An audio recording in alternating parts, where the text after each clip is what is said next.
Hello everyone, this is Ketisha. In this video, I'm going to go through the AQA Biology Paper 1 Higher Tier from 2025. Question number 5 is on the topic of organization. This question is about the human circulatory system. Blood plasma transports blood cells around the body. Give one other function of blood plasma. Do not refer to oxygen in your answer. Now, what does blood plasma do? It also transports other substances such as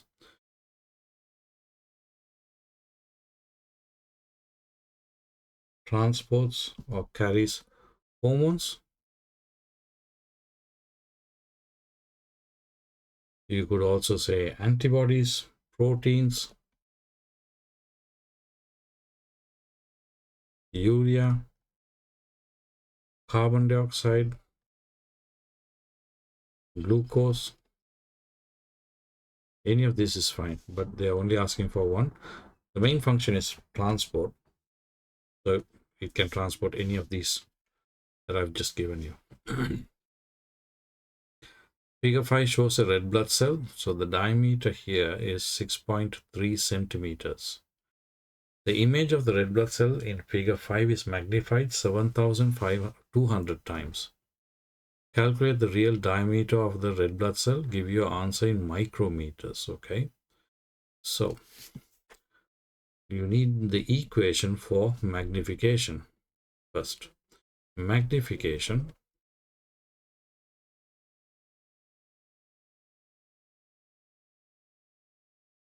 equals the size of image divided by size of real object. Now the real object, remember, it's going to be a smaller number. So you're dividing a bigger number by a smaller number, which will give you a bigger number as well. Magnification has to be a bigger number because it's at the moment it's 7,200 times. So if you did it the other way around, if you divide the real object size by the image size, then you're going to get a really small number. So one way of checking that the equation is correct. So let's substitute it. 7,200 is equal to size of the image is, what was it? 6.3 centimeters. So let me take it as in millimeters. 63 millimeters. Actually, let me leave it as 6.3 rather than confusing it. So 6.3 centimeters divided by size of real object.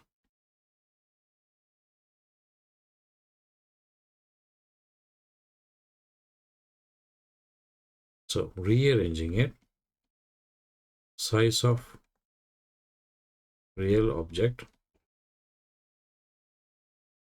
is equal to 6.3 divided by 7,200. That is going to be equal to 0.000875 centimeters. Now, how do you convert it to micrometers?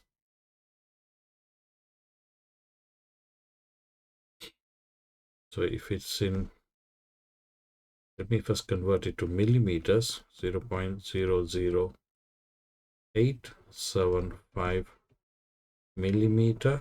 Now a micrometer is 1,000th of this, so divide this by 1,000 and you will get 8.75 micrometers.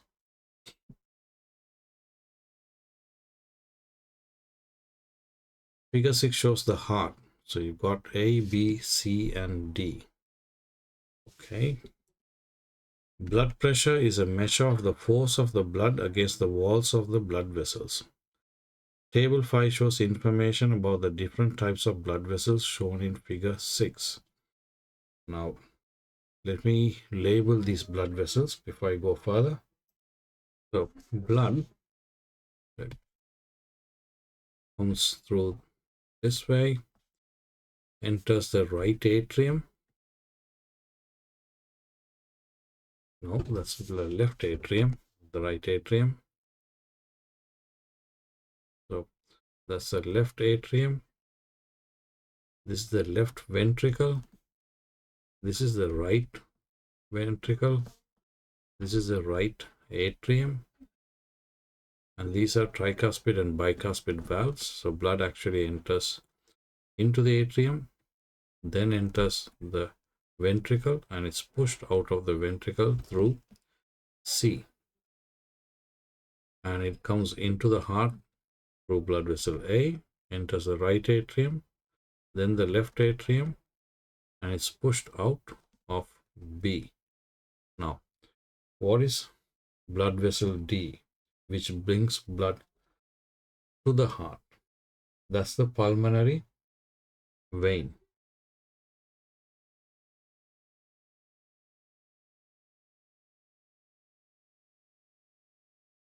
It's bringing blood from the body.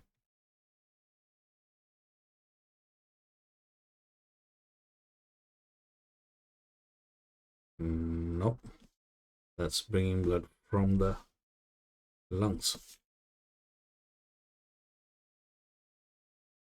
It's bringing blood rich in oxygen. And C is the aorta.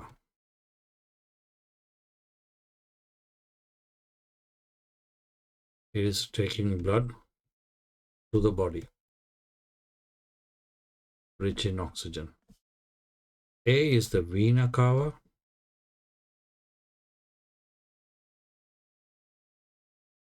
This is coming from the body. It has low oxygen and high carbon dioxide. And B is the pulmonary artery.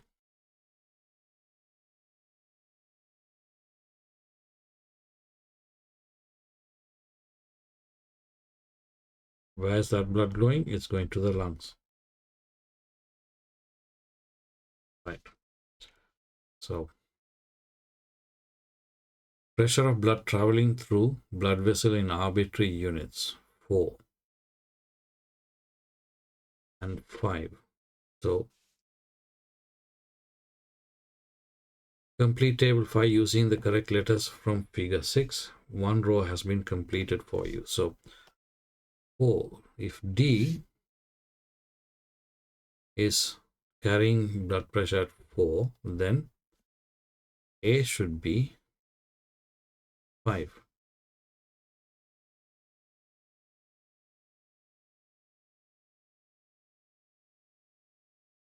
The reason the blood that is actually carried into the heart is actually at low pressure. Now, blood that is actually going to your body parts has to be at high pressure. So this is to the body. And that needs to be the aorta, which is C. And this would be 18 is C, is going to the lungs.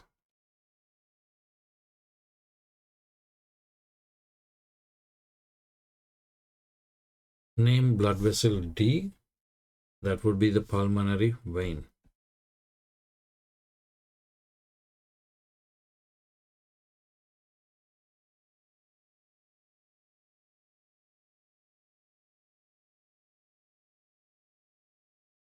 Describe the structure of the walls of an artery.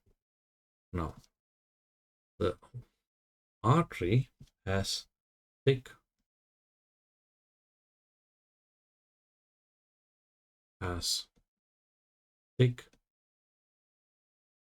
elastic muscle layer,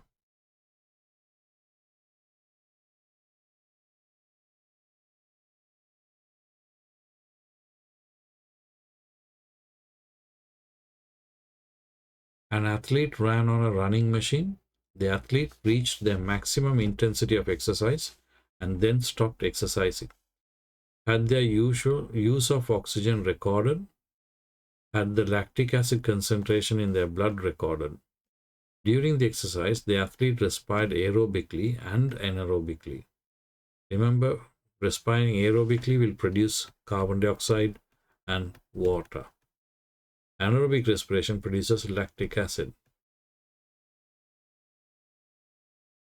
Explain why anaerobic respiration is less efficient than aerobic respiration. Now, anaerobic respiration is less efficient because less energy is released, right?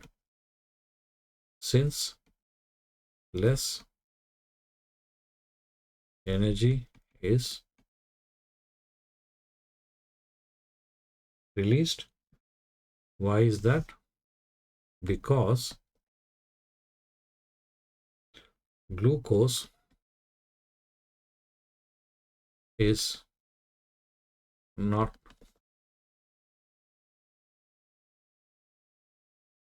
completely broken down, or it's not completely oxidized.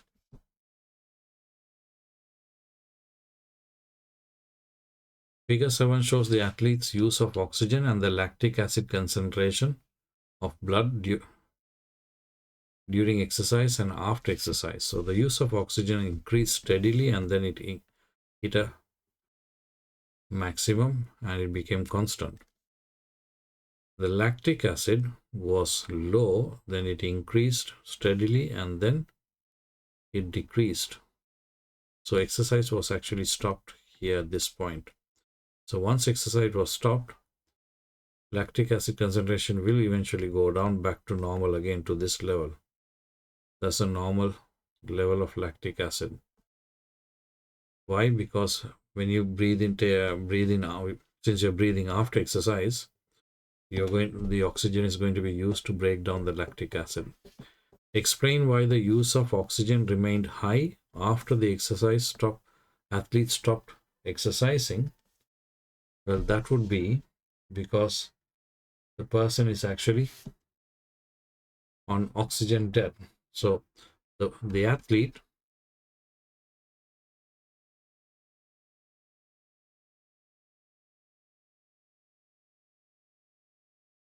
sorry, that's not an E, L-E-T, has an oxygen debt. So more oxygen is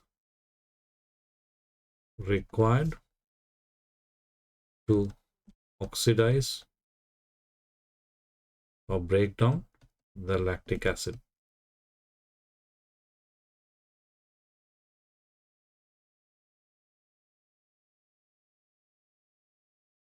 Some athletes regularly exercise in conditions that increase the number of red blood cells. Explain why having an increased number of red blood cells is an advantage to an athlete. Now, football, if you're a fan of football, you actually would have heard of this, but it's all athletes actually go for altitude training, which is basically they go and train in high altitude, not at sea level, so at above sea level. The reason is there is less oxygen at that level. If there is less oxygen in the air that we breathe in, then your body actually starts producing more red blood cells.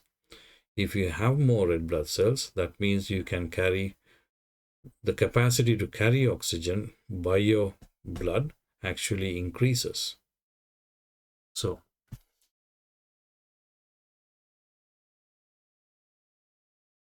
with increased red blood cells, there is more hemoglobin, so more oxygen is carried. So the athlete can do more aerobic respiration to transfer or release more energy. You could also say that the athlete can do more aerobic respiration, so there will be less muscle fatigue or cramp. That brings us to the end of this question number 5, and I will see you in question number 6.